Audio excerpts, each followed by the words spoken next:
believe there's even a name for it. We're keeping an eye on this trial of a high-profile doctor. It's happening in Utah. His name is Martin McNeil, and right now he is accused of killing his wife back in 2007. They say, prosecutors, that he gave her a lethal cocktail of pain medications after surgery. Prosecutors say McNeil forced his wife to get a facelift he wanted her to have. She didn't want it, they say, and then convinced her doctor to prescribe powerful drugs that he wouldn't normally give out. And then they say the husband drowned her in the bathtub after that lethal cocktail. Here's the 911 call from McNeil. Your wife is unconscious? She is unconscious. She's underwater. Okay, did you get her out of the water? I can't. I couldn't let the water out. Well, in testimony on Friday, prosecutors brought in a model of that bathtub. That's what you're looking at here, to show how Michelle's body was found by paramedics, partially clothed, face down in the water. Joining me now, Keith Sullivan, a criminal defense attorney, Doug Burns, a former federal prosecutor. Guys, welcome. Thank you. I think this case is interesting for this reason, that he's a doctor.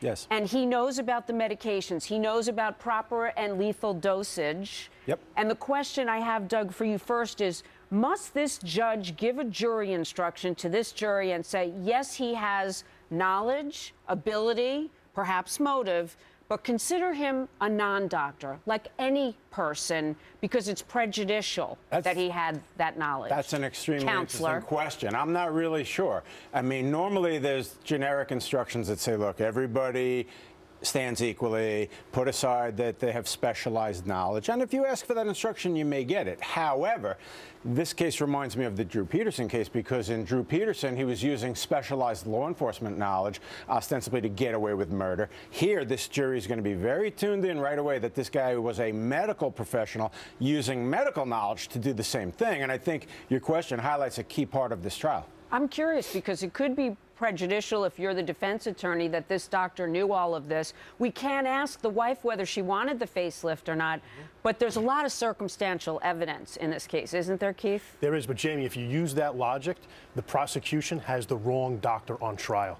The surgeon is the one who prescribed this medicine. So if you're going to fault him for asking for it, fault the very doctor who issued it. Listen, you're bringing up a problem that we have in this whole nation. You go, I was talking to Doug, you get a tooth pulled and they'll give you 30 oxycodones. In this particular case, oxycodone and Valium prescribed for this woman, but found in a bathtub. And you're right, the Drew Peterson case, a bathtub as well, partially closed, face down, and that 911 call.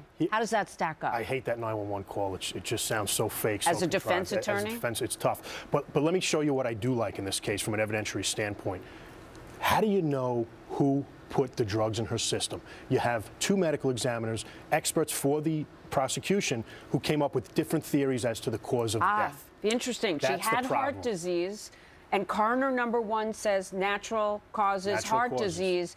And before her surgery, a doctor was concerned and asked her to delay the surgery because of heart disease. Second coroner says heart disease, but lethal overdose. Doug, how does the jury put those two reports together? I think a lot of people are going to mishandicap this a little bit, in the sense that, the first report was that it was a natural death. You had that in Drew Peterson, not to be a broken record. And the point is, I think that this is very much, and now I'm quoting somebody else I heard, a piece-by-piece type of case.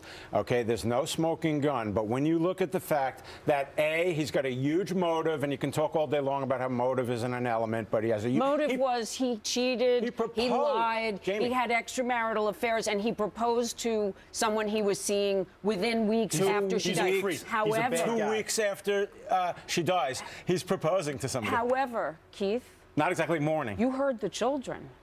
The two children say, my dad did this. I can't imagine anything more compelling on the stand. But they don't have any direct evidence, and their circumstantial evidence, their feelings, their thoughts, it's just not enough to convict this guy on constitutional grounds. They simply don't have enough. That's I believe amazing. One thing in my heart of hearts. Because they didn't witness it, you're saying. Not only did they not witness it, nobody knows who ingested the drugs into her system. There's just no evidence at all. You bring up Drew Peterson. Let me bring up another famous case we covered here extensively. Casey Anthony. Who did it? How did it happen? That's the defect you have in this case, and that's why I see an acquittal. You think he's going to walk? I do. Unfortunately, I do. Meanwhile, they have their work cut out for them. They do. To prove this case. They do. Does he have to say much? No. All I'm saying is that, you know, I use the term mishandicap because jurors, in my experience in the last 28 years, I've been in front of them, I know Keith the same, they get right to the heart of it. And the bottom line is, think about this, counselor, if they can't introduce into the rafters some notion that this woman killed herself, he's going to get convicted. I'm telling you. He can't testify. He has prior convictions. Yeah, what about that? He does, yeah. He served 3 years on a Medicaid fraud case. All of this in he's Utah, a bad guy. folks. Tough guy to wrap your arms around. It is a case to watch. Sure. And you saw the picture of the couple. There were some happy days before. Thanks, guys, so much. My pleasure. Prosecutor, defense counsel. Thank you. We rest.